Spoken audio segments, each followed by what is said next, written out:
Alhamdulillah, wassalatu wassalamu ala rasulillah, amma ba'du. Saudaraku, saudariku yang saya cintai karena Allah subhanahu wa ta'ala. Ibadah, dakwah adalah ibadah yang mulia, yang sangat dianjurkan di dalam agama. Begitu banyak keutamaan-keutamaannya, baik dalam Al-Quran ataupun hadis Nabi Muhammad SAW. Di antaranya, Allah subhanahu wa ta'ala berfirman, وَمَنْ أَحْسَنُ قَوْلًا مِمَّنْ دَعَا إِلَى اللَّهِ.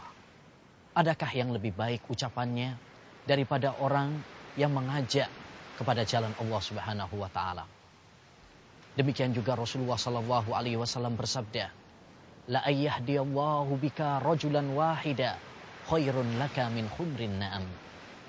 Allah subhanahu wa ta'ala memberikan petunjuk kepada seseorang dengan sebab kamu satu orang saja, itu jauh lebih baik, jauh lebih mulia, lebih berharga daripada unta-unta merah yang merupakan harta kebanggaan bangsa Arab. Saudaraku, saudariku yang saya cintai karena Allah subhanahu wa ta'ala. Namun perlu diketahui bahwa dakwah harus dibangun di atas pondasi-pondasi. Oleh karenanya, orang yang ingin berdakwah, terjun di dalam dakwah, dia harus memiliki perbekalan, bekal-bekal. Yang penting di antaranya adalah ilmu. Seorang yang berdakwah harus membekali dirinya dengan ilmu agama dan ilmu tentang cara dan metode berdakwah yang benar sesuai dengan apa yang telah dicontohkan oleh Rasulullah SAW. Allah subhanahu wa ta'ala berfirman, Kul hadhihi sabili ad'u ila Allah ala basirah. Katakanlah, ini adalah jalanku. Saya berdakwah kepada Allah subhanahu wa ta'ala di atas basirah, di atas ilmu. Imam Al-Bukhari pernah mengatakan, Bab al-ilmu qabla al-qawli wal amal. Bab ilmu itu sebelum kita bertutur kata dan sebelum kita berbuat. Maka suatu kesalahan jika kita tidak memiliki kapasitas ilmu tentang agama, lalu kita terjun di dalam dakwah. Karena hal itu akan menambah kerusakan. Faqidus syai'i la yu'ti. Karena sesungguhnya orang yang tidak memiliki sesuatu tidak mungkin bisa memberi. Kalau kita tidak memiliki harta, tidak mungkin kita bisa memberi. Demikian juga jika kita tidak memiliki ilmu, maka kita tidak akan bisa memberikan kepada orang lain. Yang kedua, bekal di dalam dakwah adalah amal.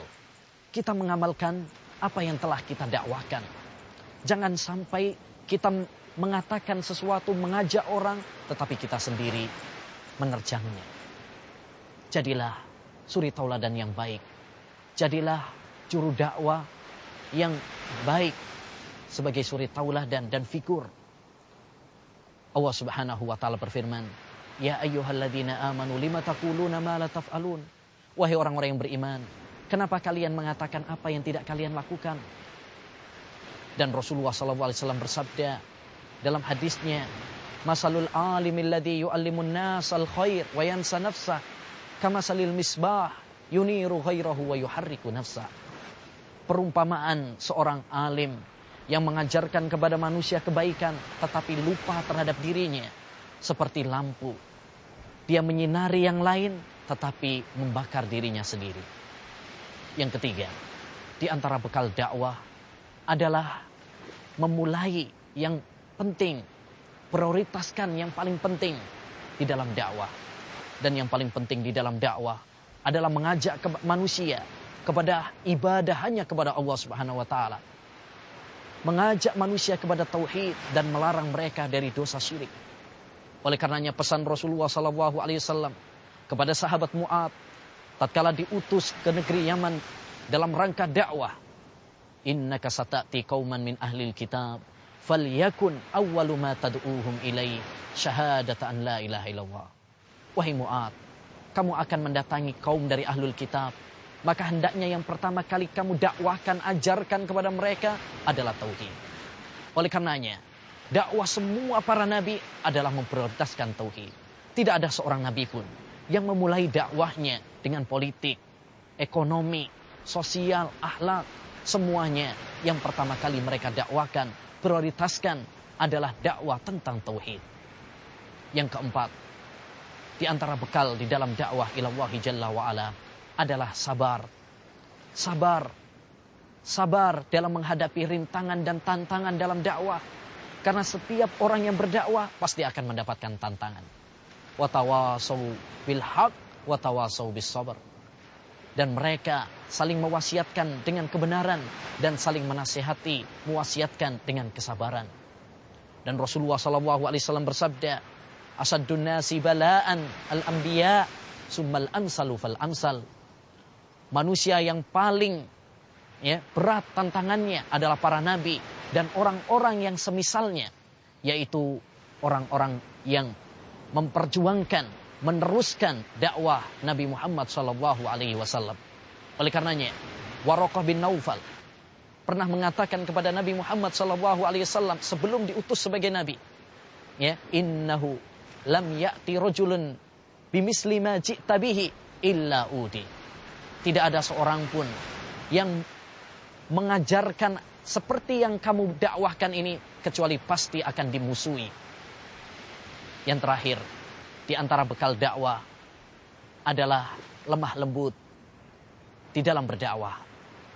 Allah Subhanahu wa taala berfirman, "Fabima rahmati minallah linta lahum walau kunta faddan ghalidhal qalb lam faddu min haulik."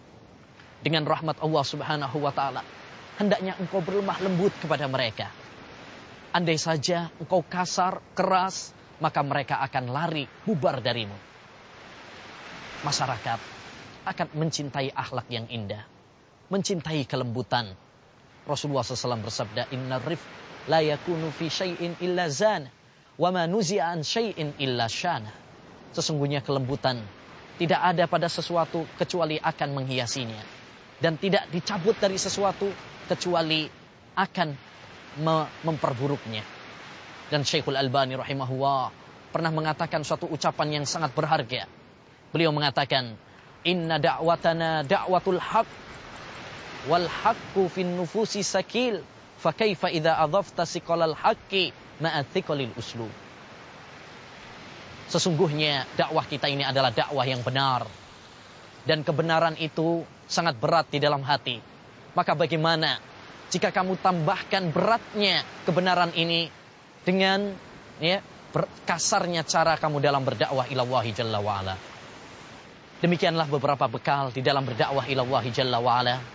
Semoga Allah Subhanahu wa taala menjadikan kita semuanya kunci-kunci pintu kebaikan dan penutup pintu-pintu kejelekan. Wassallallahu wasallam ala nabiyina Muhammad wa ala alihi wa sahbihi ajmain.